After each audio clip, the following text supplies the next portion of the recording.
캄보디아에서 한국인 납치와 구금이 잇따르면서 국제적인 문제가 되고 있습니다. 현지에서 6년째 구출 활동을 이어오고 있는 선교사는 저희 취재진에 올해만 40여 명을 구조했다고 말했습니다. 하지만 여전히 300여 명이 감금 상태라면서 정부 차원의 더 적극적인 대응이 필요하다고 강조했습니다. 차승은 기자입니다. 비가 추적추적 내리는 캄보디아 시아누크빌의 도로 위. 한 남성이 급히 차량 안으로 몸을 숨깁니다. 겉으로 보기엔 평범한 일상 같지만 사실은 범죄 조직에 감금돼 있던 한국인을 구출하는 장면입니다. 오창수 목사는 6년째 캄보디아에서 납치 피해자 구조 활동을 하고 있습니다. 지난 2006년 민간 영사협력원으로 위촉된 이후 한국인 구출 요청을 받았고 지금까지 구조 활동을 이어가고 있습니다. 올해에도 벌써 40여 명을 구출했지만 여전히 도움을 요청하는 피해자들은 줄어들 기미가 보이지 않습니다. 200명 정도 보고 있어요. 대사관에서는. 그런데 제가 생각하기에는 300명 이상 지금 시한급에만 그 정도 있다고 저는 생각이 됩니다. 구조 요청은 대사관과 외교부 영사 콜센터 그리고 피해자 가족들을 통해 들어오는데 최근엔 구출 경험이 알려지면서 직접 도움을 요청하는 피해자들도 늘었습니다. 한번 구조를 실패해버리면은 구조를 기다리는 그 친구는 더 위험해지겠죠. 무조건 문만 나오면 내 차에 태워서 대사관으로 가장 먼저 빼는 것이 제가 하는 일이죠. 하지만 현재 범죄 조직과 결탁했다는 의심을 받는 캄보디아 경찰의 도움은 기대하기 어렵습니다. 일정 금액의 어떤 도움이 없으면 움직이질 않아요. 그냥 건성으로 가서 그냥 한 바퀴 둘러보고 온다든가. 제가 경찰이랑 그 건물에 나오는 순간 그 친구는 그날 밤부터 다시 고문당하고. 위험함을 알면서도 청년들이 캄보디아로 향하는 데는 IT 관련 업종으로 속여 한 달에 1,000만 원 이상 벌 수 있다며 그럴싸하게 유혹하기 때문입니다. 지난 2일에도 고수익 보장 온라인 구인글을 보고 캄보디아로 향했다 고문과 감금을 당한 한국인 남성이 구조되기도 했습니다. 이렇게 극적으로 구조되는 경우도 있지만 지난 8월 박람회에 참석한다며 캄보디아로 떠난 대학생처럼 사망으로 이어지기도 합니다. 오 목사는 개인의 노력만으로는 한계가 있다며 정부에 더 적극적인 대응을 촉구했습니다.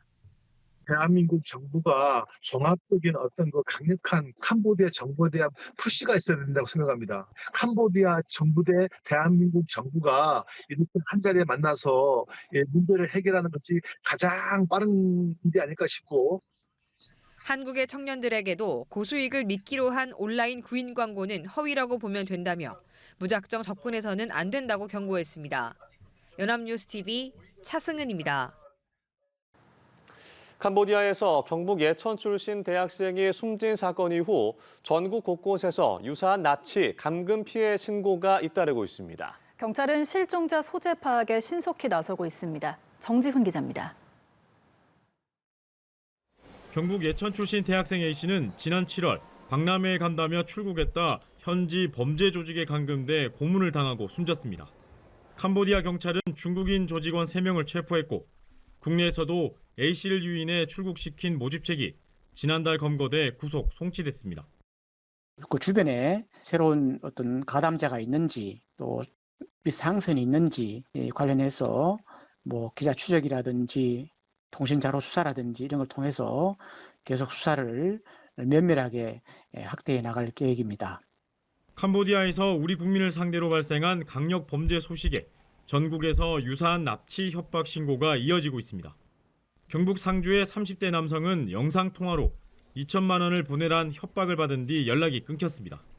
충북에선 20대 3명이 감금됐다는 신고가 접수됐습니다. 제주에선 몸값으로 가상화폐 수천만 원을 보내고 풀려난 청년도 있었습니다.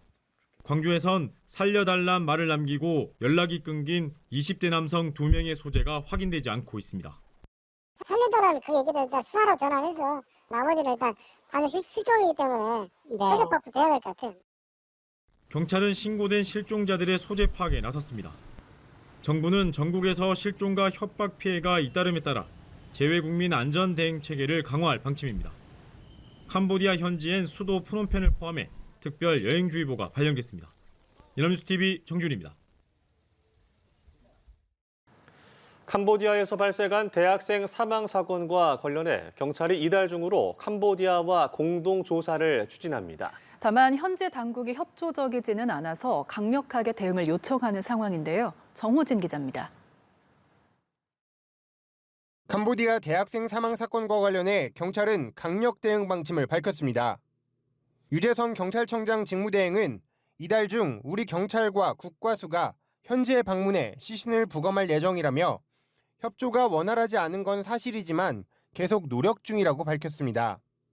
그러면서 동남아시아 지역의 범죄 대응을 위해 외교부, 행안부와 경찰 영사 파견 확대를 추진 중이라며 수시직제로 30명을 요청했다고 전했습니다. 경찰은 이달 중으로 캄보디아 현지 당국과 공동수사팀 구성을 추진하는 한편 현지 경찰의 수사 기록 공유도 요청하고 있습니다. 또 오는 23일 캄보디아 경찰청 차장과 양자회담을 통해 캄보디아 내 코리안 데스크 설치와 현지 경찰의 강력 대응을 요구할 계획입니다. 다만 우리 경찰의 다급한 요청을 캄보디아 현지 당국이 쉽사리 응해줄지는 미지수입니다. 캄보디아는 오랜 기간 지속된 독재 체제와 공무원 부패로 현지 경찰과의 협력이 쉽지 않은 상황인 것으로 파악됐습니다. 실제 우리 경찰이 캄보디아 측의 피싱 범죄 관련 국제 공조를 요청한 사건 중 회신받은 건 30%에 불과했습니다. 유대행은 경찰 협력이 다른 국가에 비해 상대적으로 원활하지 않은 건 사실이라면서도 인터폴 등 기구와 협력을 통해 압박한다면 비협조적인 부분을 해결할 수 있을 것이라고 설명했습니다. 한편 경찰은 이번 사건을 통해 캄보디아 내 범죄 피해로 숨진 우리 국민들에 대한 전수조사도 검토 중입니다. 연합뉴스TV 정호진입니다. 네, 이렇게 최근 캄보디아에서 한국인 대학생이 범죄 조직에 납치돼서 숨지는 등 우리 국민을 대상으로 한 납치와 감금, 살인 등의 강력 범죄가 잇따르고 있습니다. 네, 현지에서 구조 활동에 나서고 있는 오창수 캄보디아 시아누쿠빌 선교사님 연결해서 관련 내용 이야기 나눠보겠습니다. 선교사님 나와 계십니까? 네, 안녕하세요. 네, 예, 안녕하십니까? 현지에서 우리 국민들 도와주시는 모습 잘 접하고 있습니다. 그 캄보디아에서 최근에 이렇게 우리 국민이 살해되는 상황까지 발생했는데 지금 캄보디아에서의 강력 범죄 지금 상황은 어느 정도입니까?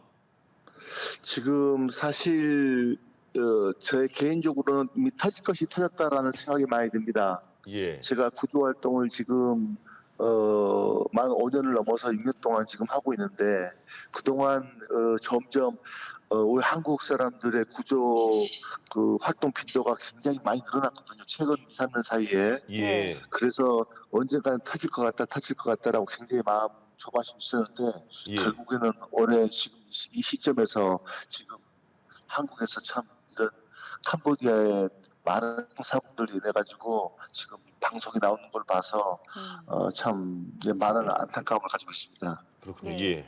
선교사님께서 올해만 구출한 우리 국민이 40여 명에 이른다고 전해 들었는데요. 피해자들의 네네. 구조 요청이 어떤 경로로 이루어지는지도 궁금한데 직접 선교사님께 네네. 연락이 오는 건가요? 네네, 당연히 그렇습니다. 그렇게 연락이 오는데 사실 크게는 이제 세 가지로 저한테 연락이 오죠. 예. 제 첫 번째는 이제 가장 많이 제가 이제 일을 하고 있는 게 아무래도 지난번까지는 캄보디아 시아누쿠빌 주재 민간 영사 협력원으로 대사관하고 같이 일을 했습니다. 그렇기 때문에 캄보디아 대사관에서 이제 구조 신호를 요청을 가장 많이 받고 그 다음에 이제 많이 받는 것이 캄보디아에 이제 납치되어 있는 한국 가족들한테서 직접 이렇게 전화가 오는 거죠. 예. 전화가 오면은 이제 그 전화를 받고 이제 우리 아들이 어디 있으니까 뭐 선교사님 가서 구출해 줄 수 있으십니까? 라면서 이렇게 부탁이 오는 경우가 있고 예. 그리고 또 세 번째는 이제 핸드폰 어떻게 구했는지 모르지만 본인들이 직접 전화를 해가지고 구조 요청을 하는 그런 상황이 있습니다. 예. 지금 현지 연결하는 상황에서 전화 소리가 좀 크게 작게 이렇게 약간 불편하게 들리시는 점은 시청자 여러분께서 좀 양해를 해주시기 바라겠습니다. 선교사님, 선교사님이 우리 국민들을 구출하실 때 네네. 보통 우리 한국인들이 그 캄보디아 넘어가면 바로 여권 뺏기고 핸드폰 뺏긴다는데 어떤 네네. 식으로 구출까지 할 수가 있었습니까? 그 과정이 궁금하거든요. 보통 캄보디아에 오게 되면 예를 들어서 취업사기로 오는 친구들 말이죠. 예. 취업사기로 오는 한국인 젊은 형제들이 공항에서 나가자마자 바로 봉고차에 타게 되는데 승합차에 그 승합차에는 보통 3-4명, 4-5명의 어떤 그 중국 사람들 내지는 조선족이 끼어 있는 그런 사람들이 이제 납치하듯이 데리고 갑니다. 그런데 이 문제는 이제 봉고차 안에서 벌써 승합차 안에서 벌어지는 거죠. 예. 핸드폰 뺏고 여권 뺏고 그 차 안에서부터 이제 구타가 이제 시작되는 겁니다. 예. 그러면 이제 한국에 이제 취업 사귀러 간 친구들은 돈 벌러 가는데 이게 벌써 이제 이상하게 생각이 되거든요. 예. 그러다 보니까 이제 그 왠지라고 하는 저는 이게 캄보디아 말인 줄 알았더만 최근에 다시 알았는데 이게 예. 중국말이라고 그러네요. 이게 그 왠지라고 하는 어떤 큰 단지가 있습니다. 예. 그 단지 안에 이제 들어가서 이제 감금 생활을 하게 되는 것이죠. 네네. 예. 그러면 감금돼 있는 상황인데 핸드폰도 네네. 뺏겼을 텐데 어떤 식으로 연락을 해서 어떤 식으로 구조까지 되는 과정이 있었을까요? 일단 본인이 어떻게 해서든지 간에 이제 1달, 2달 이렇게 지나게 되면 그 왠지 안에 있는 캄보디아 사람들하고 좀 친하게 되는 경우가 들어있는가 보더라고요. 예. 또 아니면 뭐 조선족이랄지 중국 사람이랄지 그러면 이제 그 사람들의 핸드폰을 잠시 빌려가지고 가족들이나 대사관에 이제 아니면 저한테 구조 요청을 하는 경우가 있죠.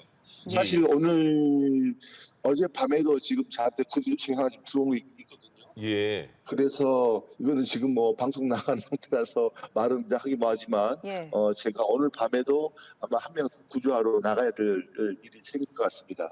예. 그런데 이 구출 작전에 실패를 하게 되면 더 위험에 처할 수도 네네. 있을 것 같은데 피해자에게는 네네. 가혹한 행위가 가해질 수도 있을 것 같아요. 어떻습니까? 예, 맞습니다. 사실 제가 어젯밤에 구출을 잠시 못하고 예. 오늘 밤 지금 아니면 내일 밤으로 연기한 이유가 한 번에 바로 구출을 해야 됩니다. 만약에 구출을 하다가 그 실패할 경우에는 그 구출을 요청한 그 한국 젊은 친구들은 이제 더 깊숙한 중국 사람들이 운영하는 더 아주 먼 곳으로 이제 팔려나가게 되죠. 예. 또 그날 밤부터 다시 또 가혹한 구타와 또 뭐 여러 가지 또 불합리한 그런 상황에 놓이기 때문에 구출 작업을 시작하면 무조건 구출을 해야 됩니다. 예. 시청자 여러분, 저희가 그 소리가 현지 그 상황상 짧게 들리는 경우가 있는데 그 내용 전달에는 그래도 어느 정도 괜찮으니까 저희가 계속 전화 연결을 이어가겠습니다. 선 교사님도 근데 이렇게 그 구출하는 과정을 이제 최근에 다 이렇게 선 교사님 모습도 공개가 된 거잖아요. 네네네. 그러면 현지에서 혹시 이렇게 좀 그 부담스럽거나 이렇게 무슨 다른 그 위협적인 상황이 선 교사님께는 구출 과정에서 발생하지가 않는지도 걱정이 되네요. 네, 감사합니다. 사실 저도 뭐 작년부터는 이미 이제 그런 약간의 위협에 노출되어 있습니다. 작년부터 그런 위협에 노출되어 있고 저 개인적인 이야기지만 이제 이런 거 어떤 그 혼탁한 광풍이 조금 지나갈 때까지 아마 당분간은 저도 저희 집사람 손잡고 한국 들어가서 한국에서 아마 좀 상당 기간은 좀 지내야 되지 않을까 그런 생각을 가지고 있습니다. 네, 무사히 좀 안전하게 구출 활동 이어가셨으면 좋겠고요. 사실 뭐 네, 현지 감사합니다. 경찰이나 영사관의 도움을 받는 게 가장 좋은 방법일 것 같은데 이 현지 네, 맞습니다. 경찰의 도움을 기대하는 게 쉽지 않다고 하더라고요. 그런 이유가 따로 있을까요?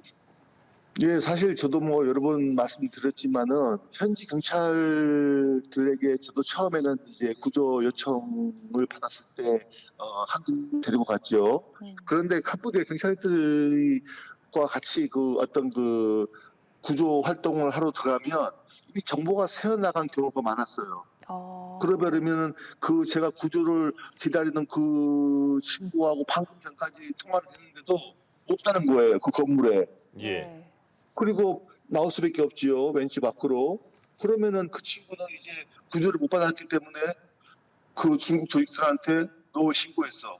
너 왜 구조 요청했어? 하면서 그때부터 또 혹독한 또 구타와 어떤 가혹행위가 있기 때문에 그 뒤로부터는 한국의 경찰들을 대동하지 않고 저 혼자 이렇게 구조 활동을 좀 벌이고 있습니다. 예. 우리 정부가 이제 현지에 우리 경찰이 부족하기 때문에 캄보디아와 함께 코리안 데스크를 캄보디아 현지에 설치한다고 하는데 효과가 네네. 어떨 것 같은지 궁금하고요. 그 판단하시기에. 그리고 지금 상황에서 이런 우리 국민들의 피해를 줄일 수 있기 위해선 가장 중요한 게 뭐라고 생각하시는지 궁금합니다. 저는 두 가지로 봅니다. 첫 번째는 하루속히 캄보디아에도 태국이나 필리핀처럼 코리안 데스크가 빨리 설치돼야 된다고 생각합니다. 예. 그래서 캄보디아 포놈펜 경찰청에 우리 코리안 데스크가 설치가 되어서 바로바로 출동할 수 있고 바로바로 수사가 들어갈 수 있는 그런 시스템이 갖춰지면 아무래도 캄보디아에서 일어나는 이런 어떤 그 나치 감금과 같은 사건들이 좀 많이 좀 줄어들 것이라 생각이 되고 예. 또 하나는 우리 범정부 차원의 어떤 그 능력이 캄보디아 정부와 이렇게 딜을 해서 조금 좀 강한 프레스 압박을 좀 가해서 조금 그 범죄에 대한 어떤 그런 것들에 대해서 서로 좀 캄보디아 정부와 우리나라 정부가 서로 좀 공조할 수 있는 그런 기회가 있었으면 좋을 것 같습니다. 예, 알겠습니다. 오늘 오창수 캄보디아 시아누쿠빌 선교사님과 함께 전화 연결해서 이야기 나눠봤습니다. 선교사님 오늘 말씀 고맙습니다.